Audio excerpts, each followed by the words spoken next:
Brittany is with us in Greensboro, North Carolina. Hi, Brittany. Welcome to the Ramsey Show. Hi. Can you hear me? Sure. What's up? Yeah. My husband wants to go back to school, and we're working the baby steps, and he wants me to be open to loans, student loans.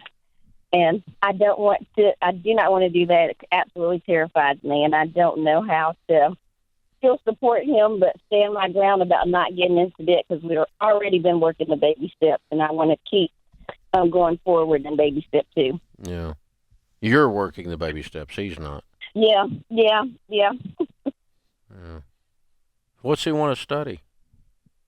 He wants to go into school social work. You want to go into debt to do social work?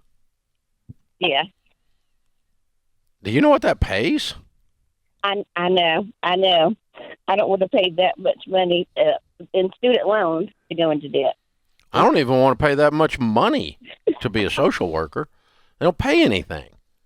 What's he make now? He's at about 20 now. He's a teacher assistant. How old is he? He is 30. Okay. Teacher assistant in a public school, and he wants to go into social work. Yes. Mm-hmm.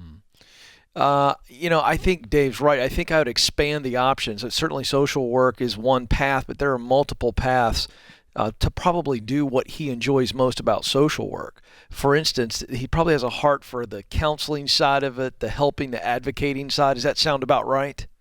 That sounds right. Yeah. What college? Does he have any college education so far? Associate's degree. Uh-huh.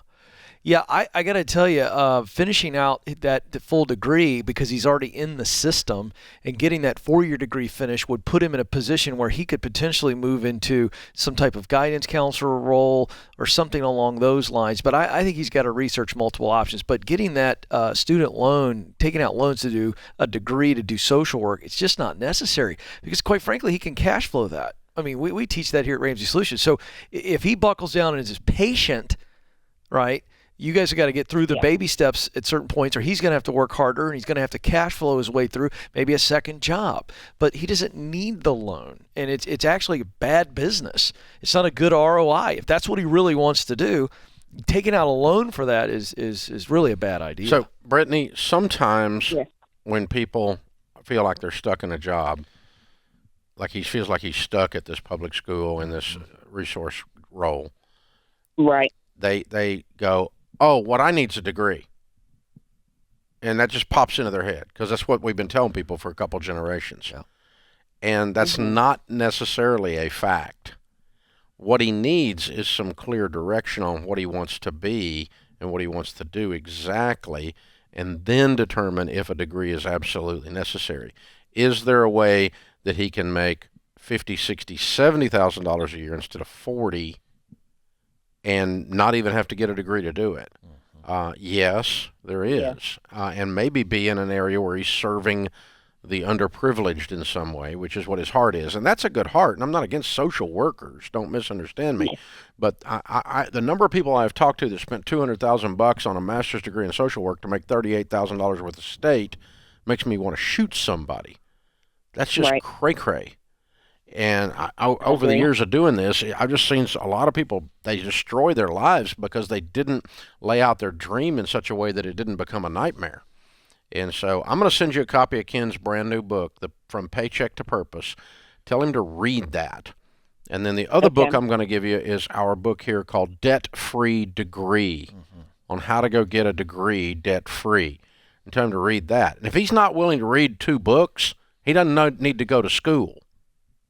Right. Because at school, they're going to require you to read books and stuff. Yeah. Did you catch the sarcasm, right? Yes.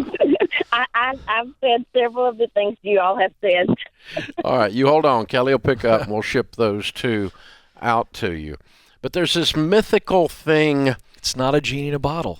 If that's exactly what they think degree, here comes the genie. Hey! I G's grant you got your my 3 future. wishes. Yes, I grant you your 3 wishes. You now have a Right. degree. You get to be whatever you want to be. Before you weren't going to amount to anything, but now So you have true. got the genie. It's so that's true. a good. That's It's a good so true. line. Well, it's really I hear true. Robin Williams' voice on the Disney cartoon. Oh, right now, that's but so yeah. good. And so that's the cultural pressure, folks. Make sure you catch that. That's what we've been told. We've been marketed to since the 50s that that's the only way to success. It's like the lie that you have to buy a house 20 seconds after you're an adult. Yeah, or you're wasting your credit wasting your opportunities. money. You're throwing your money down a throwing your rat money hole. out the window. Yeah, and so you're exactly right. And that, again, one of the major reasons why we wrote the book, From Paycheck to Purpose. How do I figure out what the mountaintop is? That's where this gentleman's at. It might be social work. But how do you go from it might be, I think it is, to I know it is? And that's the stage one that we start with. Get clear. Get clear. Does it align with how I'm created? Does social work involve skills that I actually have or some raw talent that I can hone into skills? Do I love the work that if you read a description under social work, would that make your heart come alive if you spent 75% of your day doing that? And then the final piece is mission. Does it produce results? Does social work or that type of work produce results that fill your heart up with, hey, this is significant to me? That's the ultimate test there. And if the answer is yes, go for it.